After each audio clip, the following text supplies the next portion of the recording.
Ketua PKBM sudah menjelaskan tentang hikmah daripada kita melaksanakan puasa kemarin itu.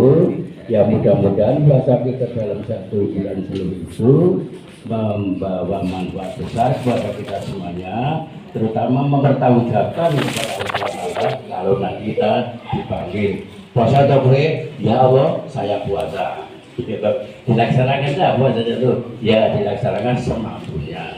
Karena yang namanya perintah Allah itu lakonono sa'isamu, tidak akan memaksa puasa sa'isamu. Itu perintah Allah Subhanahu wa Ta'ala. Kemudian yang keempat tadi zakat ya. Zakat memang diwajibkan kepada kita semua Islam, bahkan semua umat manusia. Bahwa rezeki yang kita peroleh itu sebagian punya orang lain. Ya, ini dalam Al-Quran ada. Oleh karena itu setiap kita mendapatkan rezeki itu bukan mendidik, cocoknya mulyani. Dalam hal ini untuk zakat itu perintah Allah. Kemudian yang kelima ini memang Allah memberi tekanan bagi mereka yang mampu perjalanannya. Mengapa perjalanannya? Karena dulu ketika zaman Rasulullah SAW itu ke Mekah itu hanya jalan lewat padang pasir, bahkan yang ada ya punya pakai unta ya loh. Nah, kalau sekarang kan wah asal di duit seminggu mangkat umroh kok seminggu ya umroh sangat gila ya. Bulan umroh 3 kali bisa asal punya uang. Jadi sekarang tidak akan dapat tidak ada yang bisa disampaikan, tidak disampaikan, pasti bisa untuk ke Arab Saudi untuk umroh itu. Ya terima kasih ya, ini terima kasih ya kokean ya. Ya. Nah untuk itu para bapak ibu, kami berdoa alhamdulillah sudah mendapat panggilan dari Allah, mudah-mudahan bisa melaksanakan walaupun tinggal tanggal 24 ya. Mudah-mudahan. Mengapa mudah-mudahan? Ya karena manusia itu tidak tahu. Sopo ngerti saya pidato sesuk dimungkinkan masjid kan tidak tahu. Itu betul bahwa manusia yang cerdas itu manusia yang selalu ingat mati. Itu yang cerdas. Karena itu kalau kita ingat mati selalu siap, selalu berbuat baik agar supaya husnul khotimah. Ini oleh karena itu Bapak Ibu, khususnya yang lenggah di sini ini kami minta doamu, mudah-mudahan bisa sampai di sana. Ya, dengan panggilan Allah Subhanahu Wa Taala. Karena namanya haji itu panggilan, atau diberi dan dipanggil ya orang iso. Ini alhamdulillah saya dengan ibu ini sudah 14 tahun nunggu ini oleh Allah diambil. Sudahnya wis ono visa, wis ono paspor, ya. Pesawatnya ya wis bayar. Insya Allah nanti bisa sampai sekali lagi kami mohon doanya, mudah-mudahan seluruh yang hadir ini doanya dikabulkan Allah SWT, sehingga perjalanan saya melaksanakan rukunnya, kemudian pulang ke tanah air, ke PKBM lagi Pak Komar, insya Allah diberi keselamatan di Allah Subhanahu wa Ta'ala. Kiranya cukup sekian karena mohon maaf Pak kalau ibu pengacara wong kowe nek ngomong kok angel dikendali ada kurang lebihnya kami mohon maaf. Assalamualaikum warahmatullahi wabarakatuh. Pamitnya ya itu tadi ya, udah pamit loh saya.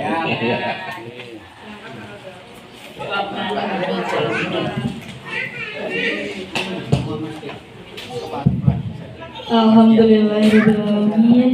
Kami turut berbahagia Pak Tris dan Putri sudah diberi kesempatan untuk menunaikan ibadah haji. Semoga senantiasa diberikan kemudahan, kelancaran dan juga kesehatan selalu sampai kembali lagi ke Yogyakarta, khususnya di PKBM Panja Usaha. Amin amin ya rabbal alamin. Baik Bapak Ibu hadirin yang kami hormati, untuk acara yang berikutnya yaitu pembinaan dan juga hikmah syawalan yang akan disampaikan oleh Bapak Profesor Dr. Haji Hardi Suyitno Magister Pendidikan. Kepada beliau kami persilakan.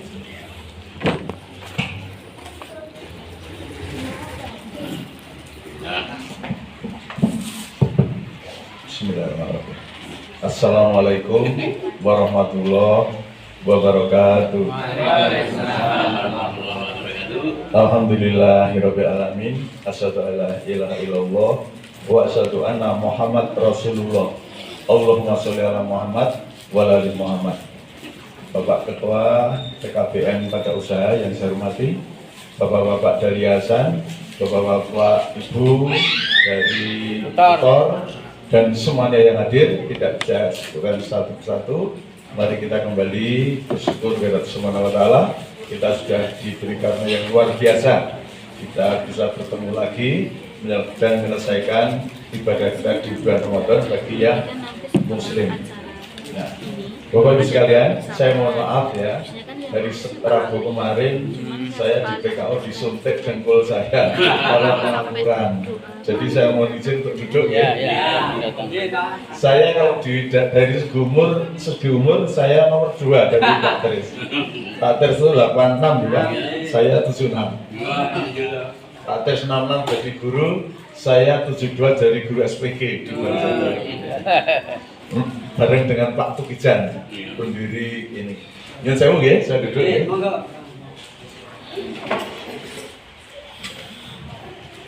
Nah, pertama selamat jalan Pak Tris dan Ibu. Nanti mudah-mudahan melaksanakan ibadah haji dengan baik, dengan mabrur, diterima dan dimuliakan di dunia dan di akhirat.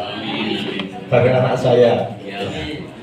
Baik, Bapak sekalian, saya cepat saja ya, yang paling setengah jam nggak sampai. Saya punya cerita. Cerita ini cerita fiksi, modifikasi dari 2 cerita. Mungkin Bapak Ibu juga sudah dengan cerita, tapi saya ngerti cerita ini. Cerita pertama versi Islam.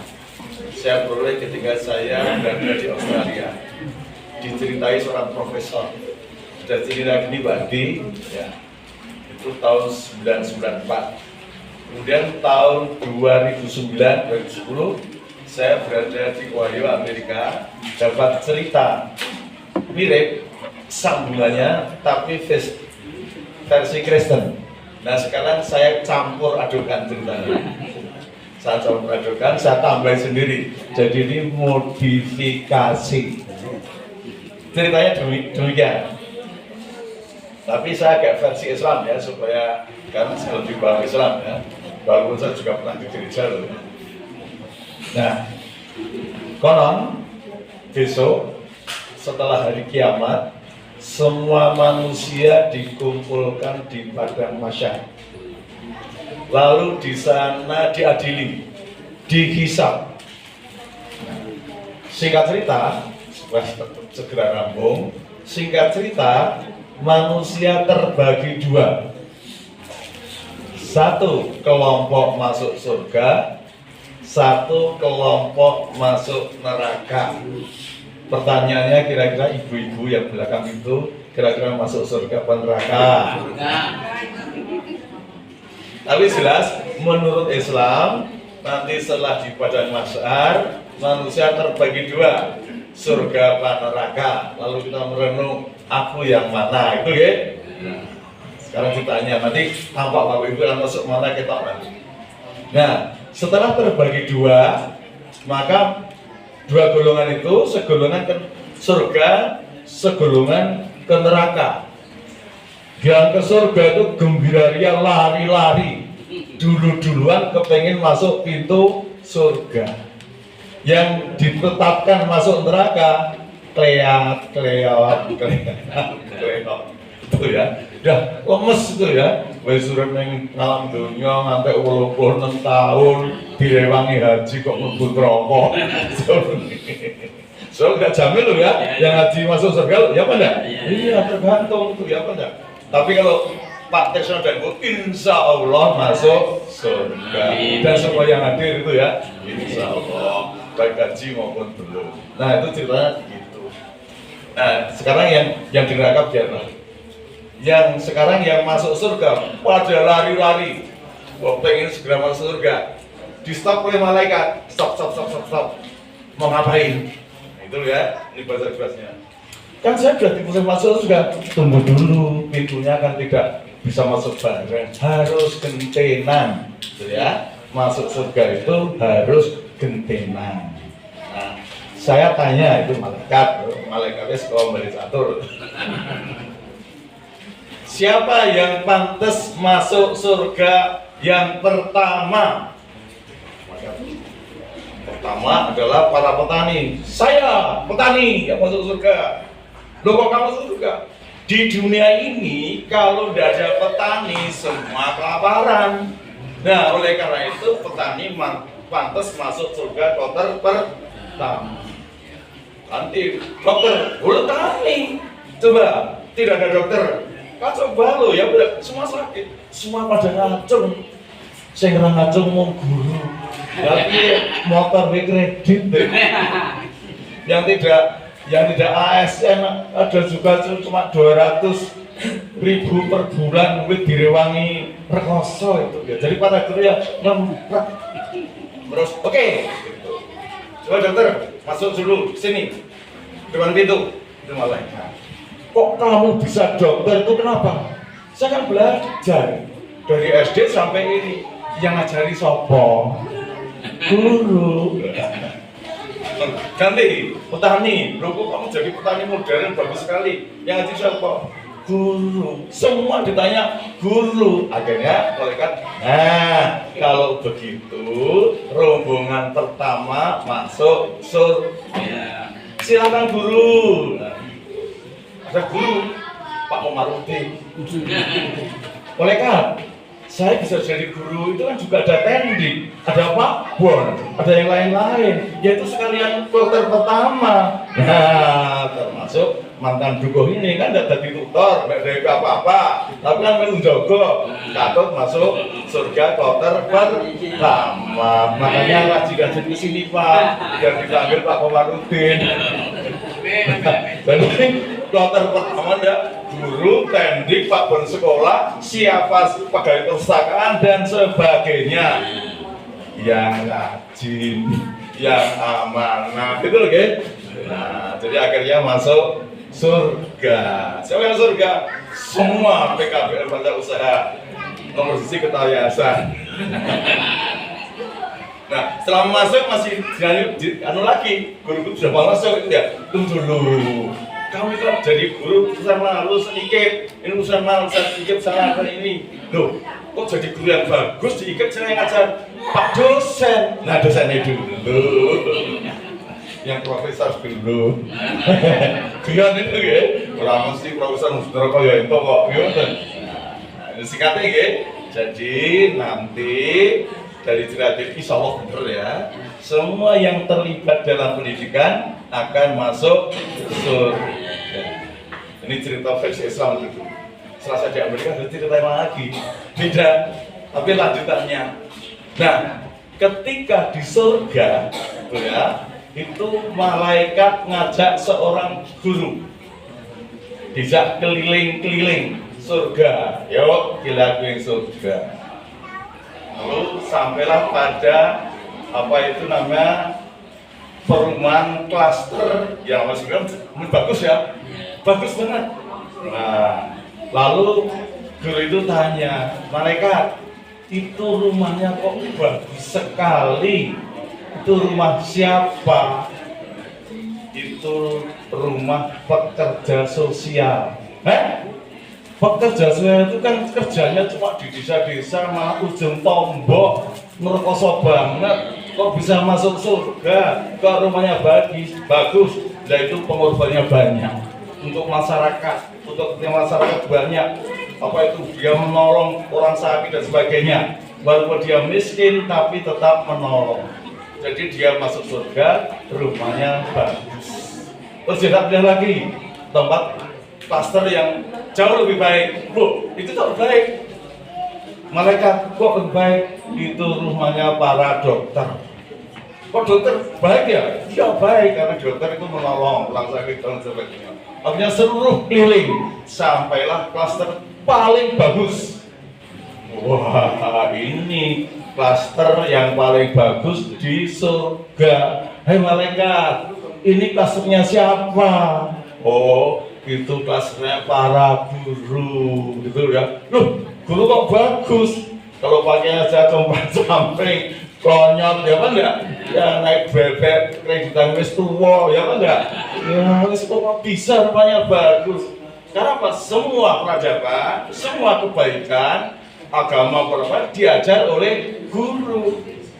Itu ya, itulah maka guru nanti di luar nabi loh ya, tidak sampai nabi, di luar nabi guru termasuk di tempat yang terbaik. Amin. Nah, waktu itu dulunya namanya Pak Trisno. Lalu Pak Trisno tanya pada malaikat, hei malaikat, ini temannya guru-guru ya? Iya. Kalau gitu teman-teman saya ada. Coba saya tak pengen ketemu barangkali teman saya. Coba saya jajak ke rumah itu. Siapa tahu temannya Pak Komarudin atau temannya Pak Hardi, tak pengen ketemu, kangen-kangenan, gitu ya. Iya, mari. Terus kata-kata, yang keluar apa? Bu Trisno jangan cemburu, ya. Pak Trisno datang di klaster baik itu, yang datang Pak Bidadari cantik-cantik, melebihi Bu Trisno jelas. Nah, terus Pak Trisno tanya, hei Bidadari, ini rumah guru ya? Iya. Sekarang ini tapi kok rumah guru kok sepi. Sekarang Pak Guru di mana? Pak Guru, Bu Guru. Maaf Pak Guru baru kumpul di awal surga untuk penataran. Coba bayangkan, di surga saja masih cari ilmu, apalagi di dunia. Itulah guru ya, Pak enggak? Neng dunia akhirat nih gue ya, cari ilmu, apalagi masih neng dunia, ya Pak enggak? Masih muda, masih 30 tahun, 40 tahun, sekolah lagi ya Pak enggak? Terus cari ilmu cara yang lain. Itu untuk meningkatkan diri supaya nanti surganya lebih baik. Itu ceritanya, gitu ya. Nah, mudah-mudahan kita semua yang terlibat dari pendidikan, karena nanti Pak Komar sebagai kepala juga ingat pada tendiknya ya Pak enggak? Tendik kok rumah swarga katut gimana? Termasuk proses yang pertama. Tapi syaratnya neng akhirat bisa ikut penataran, apalagi di surga. Bapak Ibu, saya itu bukan kiai, bukan apa itu, bukan dakwah, saya itu guru. Guru itu kalau di Perguruan Tinggi biasanya ngepek, jadi saya sekarang ngepek. Ini yang serius tadi pembukaan ya. Nah, saya tak coba menyampaikan tidak habis setengah jam. Ya, karena dapat amanah dari Pak Tris dan Pak Komar, saya persiapkan Pak. Sak gaduk-gaduke saya persiapkan. Nah, mari kita teruskan. Jadi tadi sudah insya Allah ya, guru dan tendik dan yang terlibat dalam pendidikan kalau baik-baik, amanah dan sebagainya masuk surga kloter pertama. Amin ya Rabbil alamin. Nah, ini kalau kita ini mengapa guru itu penting? Guru itu dan tendik dan sebagainya itu terlibat dalam pendidikan. Di dalam Islam, pendidikan itu amat sangat penting sekali. Sehingga ada kata mutiara, ada yang kata dari Rasulullah, didiklah anakmu, karena anakmu akan menghadapi zaman yang berbeda dengan kamu. Betul ya? Jadi didik zaman saya SD beda dengan SD sekarang. Jadi harus belajar. Itu pentingnya seorang guru. Nah, pendidikan dalam Islam tidak hanya mentransfer ilmu, tidak hanya menyampaikan ilmu, tetapi yang lebih penting lagi adalah pembinaan karakter. Nah, itu ya, tidak hanya pinter wasis di bidang ilmu, tapi juga punya karakter, punya adab, punya akhlak yang mulia. Karena Rasulullah ngendika, saya tidak diutus oleh Allah kecuali untuk menyempurnakan akhlak manusia. Nah, itu akhlak manusia itu yang membawa ke surga. Tapi bagaimana mungkin guru bisa meningkatkan akhlak karakter murid kalau gurunya sendiri tidak berkarakter, gurunya sendiri tidak berakhlak mulia. Bagaimana mungkin guru ngajak muridnya sregep kalau gurunya orang sregep, kepala sekolah ya orang sregep, ketua yayasan juga keset. Ini saya termasuk sregep loh ya, acaranya saya tinggalkan, saya pentingkan di sini itu loh ya. Nah, itu karena musuh ketua yayasan orang teko, kecuali orang sudah berat atau sesuatu yang tidak saya tinggalkan. Tapi ini ada yang saya kalahkan di ngajian di Ngamping. Sudah saya ketua IBI Barisator, ada yang Ngamping, tak kalah karena di sini ini pendidikan, di sana umum itu ya sudah haji kabeh, di sini belum haji banyak, ya toh. Jadi saya semangat itu ya.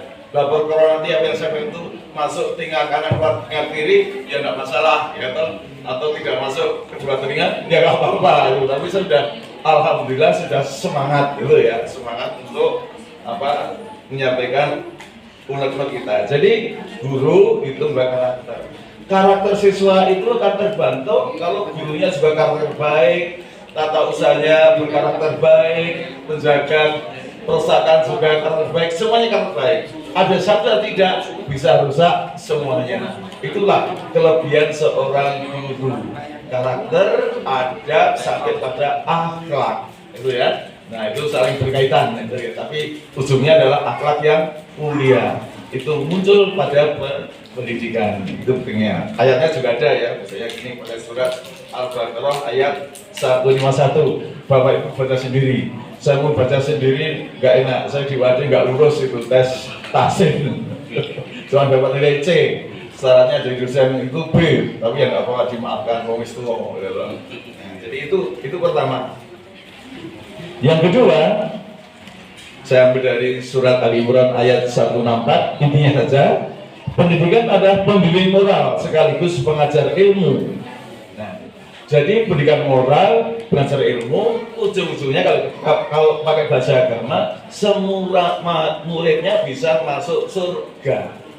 Tapi kan jadi lucu, kalau muridnya masuk surga, kok gurunya orang masuk surga. Nah itu ya. Nah mari kita berbenah diri sesuai dengan profesi kita itu masing-masing supaya kita bisa masuk surga. Di antaranya apa? Amanah, ya. Amanah sesuai janji. Bapak Ibu sekalian, ini saya pamer ya, tapi tidak sombong ya. Pamer dengan sombong itu beda. Saya jadi dosen itu kalau masuk jam 7, saya kadang 7 kurang seperempat sudah masuk. Sudah masuk 7, kadang-kadang setengah 7 sudah masuk. Lalu yang sudah rajin tak kasih hadiah, gitu ya. Nah, kadang-kadang begitu. Jadi saya usahakan, saya sudah berikan kepada mahasiswa saya. Saya kenapa masuk sebelum jam 7 soal persiapan. Kedua, saya khawatir saya ngajarnya jelek. Sudah ngajarnya jelek, datangnya terlambat. Nah, ngajar jelek itu karena juga nasib. Tapi kalau ngajar tepat waktu itu usaha kita yang menentukan. Tapi kalau ngajar baik atau tidak itu kita tidak bisa menentukan itu, ya masih usaha saja. Tetapi kalau datang itu pengalaman saya. Saya pernah jadi guru PNS di SMA Negeri 5. Udah beres itu, banjir itu. Nah akhirnya saya terlambat. Saya datang ke kepala sekolah sudah tadi bilang, saya yakin Pak Hardi pasti datang walaupun terlambat. Karena terlambat ya malah banjir, nggak berani ya loh. Jadi tidak berani. Itu artinya maksud saya adalah saya ngajak bahwa kita komitmen. Insya Allah rezeki akan datang. Rezeki tidak langsung dari sini, tapi kadang dari cara yang lain gitu ya. Jadi berikutnya adalah saya ambil dari surat An-Nahl ayat 43 karena waktu pendek tidak saya bacakan. Guru atau ahli ilmu pendidikan atau siapa yang terlibat dalam pendidikan memerlukan otoritas keilmuan, terutama guru harus punya ilmu. Ilmunya harus cukup. Oleh karena itu, guru harus terus-menerus belajar. Saya dosen loh Pak, ya pandai sidik lah. Saya sudah profesor, sudah kuliah, luar negeri mungkin sudah 5 semua ya. Tapi setiap saya mengajar, saya tuh belajar. Tak buka lagi PPT-nya, lalu baca tak tambahi, gitu loh ya. Itu sampai sekarang loh. Padahal umur 76. Tapi ada, coba Pak, supaya ilmunya tidak out of date, tidak ketinggalan zaman. Anak-anak saya sudah pintar, jadi saya masih belajar. Tidak kok terus toko wes omong enggak, saya tetap belajar gitu ya. Juga nulis buku gitu ya. Dari bulan saya nulis buku nih terakhir 2025 saya nulis buku bersama orang dari BRIN dan ini. Nulis buku dalam rangka juga belajar. Untuk belajar, untuk mempelajari diri. Nah tadi kembali ke sini nih, pendidik dan pembimbing moral sekaligus pengajar ilmu. Yang kedua, guru atau ahli pendidikan memerlukan otoritas ilmu, jadi harus punya ilmu. Ilmunya harus harus up to date. Sekarang saya dosen, itu kalah dengan mahasiswa. Saya dosen 1, masih 5 saja. Lalu mahasiswa baca 5 buku. Saya hanya 1 buku tidak selesai, kalah ilmunya. Tapi apa? Saya harus punya pengalaman. Nah, pengalaman itu yang untuk menutup kekurangan. Tapi juga harus baca lagi, baca buku baru gitu ya, baca buku, belajar. Nah, seperti tadi dalam video tadi, walaupun sudah di surga masih ikut penataran, apalagi di dunia. Lah kalau tidak penataran formal, kita menatar diri sendiri dengan banyak membaca, dengan diskusi dan sebagainya. Insya Allah kalau usaha kita sudah sungguh-sungguh, meskipun masih kurang, tidak ada orang yang cukup, kita termasuk masuk surga kloter pertama. Dan formalnya di klaster yang utama. Amin ya rabbal alamin. Nah, Bapak Ibu sekalian, di bulan 1 Syawal ini atau di bulan Syawal ini, marilah kita menjadi guru yang menjadi pelarang jiwa di bulan Syawal. Kita dengan datang ke Syawal ini sudah menunjukkan kita menjadi contoh. Kita rela untuk bertemu kembali kepada teman-teman yang beri waktu ketemu, saling sikut-mikut kasarannya. Lalu kita apa? Kita datang dengan setulus hati. Pak Komandir ada kata tulus itu ya. Nah, jadi kita saling melawan dengan setulus hati. Jadi tentu kita pernah punya salah dan sebagainya, atau dalam kaitannya dengan pekerjaan dan semuanya kita salah, kita saling memaafkan. Dan kita juga ajang silaturahmi. Dengan silaturahmi kita banyak persoalan akan dipecahkan. Umur panjang, sehat, rezeki banyak ya. Tidak saya bawa, saya punya puisi tentang silaturahmi. Kadang-kadang silaturahmi itu tak terduga itu ya. Kita maaf Bapak sekalian, kalau saya keluar Jawa atau kemana saja, satu saja Pak, saya ke Lombok, siapakah saudara saya di situ, siapa teman di situ, maka saya datangi. Ada teman, saya cari rumahnya, ada sukunya istri saya, ada suku saya datangi. Kemana saja, ke Bali juga gitu, ke Medan ketemu teman saya cari karena untuk bersilaturahmi.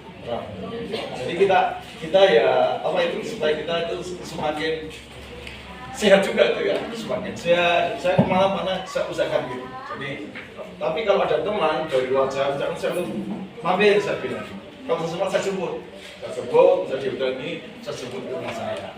Saya yakin karena dengan silaturahmi, dengan bertamu, kita bertamu di rumah saya, tamunya dapat pahala, dosa-dosa yang memprotoli, dan rumahnya juga dapat pahala. Itu bentuk silaturahmi.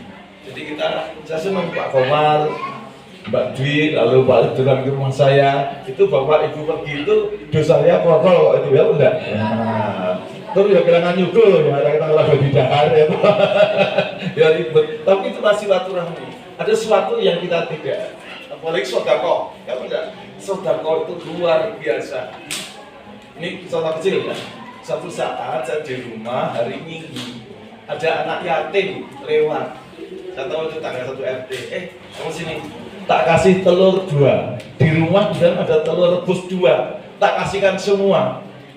Jam 8 jam 10 itu saya di rumah sendiri, istri ngajar, anak-anak juga pada sekolah semua sendiri.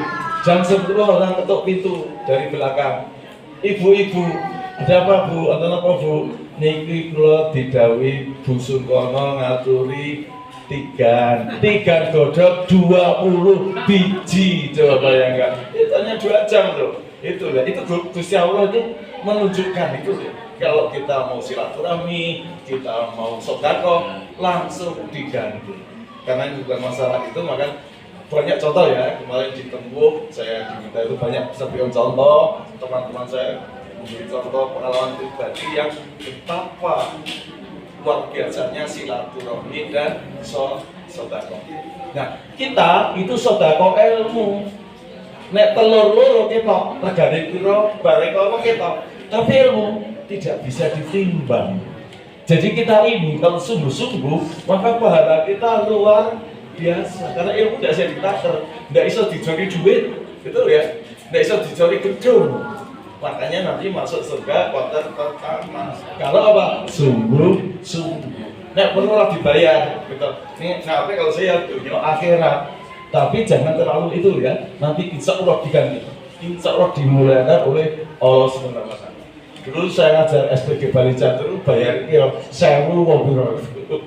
Tapi ya tak lakoni itu ya. Akhirnya saya terima di negeri. Di negeri saya bekerja semaksimal mungkin. Kok ada Pak dosen saya timbali saya, Pak Dekan itu. Kamu enggak jadi dosen di Semarang. Pak saya udah begitu, betul, pindah ke Semarang. Nah, saya ikuti. Itu. Jadi saya tidak lamar itu, dilamarkan, diundang, itu ya. Tapi saya selalu jadi guru, selalu berusaha semaksimal mungkin. Ada murid lewat jalan kaki ya, jalan Timoho itu ya, rumahnya Bundeng, mau sekolah di Hujan-Hujan, udah sekolah itu. Tak gonceng kok. Tak gonceng gitu, kalau ketemu, kalau tak gonceng bang. Lah kok tahun 2016 itu IPHI mendirikan gedung itu, saya kirim ini bang, aku ki dia sama hakim tinggi. Aku ki ngedeke gedung, aku dari ketuanya, nggak mau rezeki, mbok di dibagai. Ya Pak, neng sidik ya Pak, itu pakai WA tuh ya. Itu tidak sampai 10 menit pada murid tahun 75 itu, murid 75. Itu apa? Sukses 7 juta. Itu mantan murid, nek saya dari murid nyogok, ya benar. Tapi mantan murid tahun 75 itu sudah 2016. Itu apa? Karena saya ya nek dari aku ya tak itu silaturahmi. Ini termasuk silaturahmi.